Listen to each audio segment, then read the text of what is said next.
तर हाय मित्रांनो, आपली गाडी भरली बघा नागपूरमधून गाडी भरली लोहा, नांदेड लोहा. आणि गाडीमध्ये होते साखरेचे पोते रिकामे.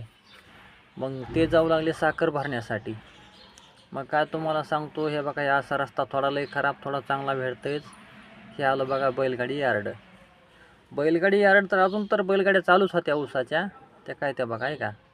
मग आता अजून किती दिवस चालतोय काय माहीत नाही कारखाना, पण सध्या तर गाड्या भरून यायल्यात, वाहनं भरून यायलेत. वाहनाचं यार्ड काय तेवढं दिसला नाही मला मोठा, पण वाहनं तर भरून येऊ लागले बघा. मग काय आता म्हणलं पुढं नाश्ता बिष्टा करावं, पण काय त्याचा फोन आला त्या सुपरवायझरचा, मला गाडी आतमध्ये घेऊन या डायरेक्ट. मग काय आणली गाडी आणि लावली बघा खाली करायला काय गेल्या तर लगेच 25 डाग होता. 25 डाग काय 10-15 मिनटामध्ये गाडी खाली केली ना. आता म्हणजे जाऊ द्या, तुम्हाला रिसिव्ह देतो मग तुम्ही निघा. तर हे बघा हे कारखाना बघा असा आहे आतमधून. तर भेटूया दुसऱ्या व्हिडिओमध्ये.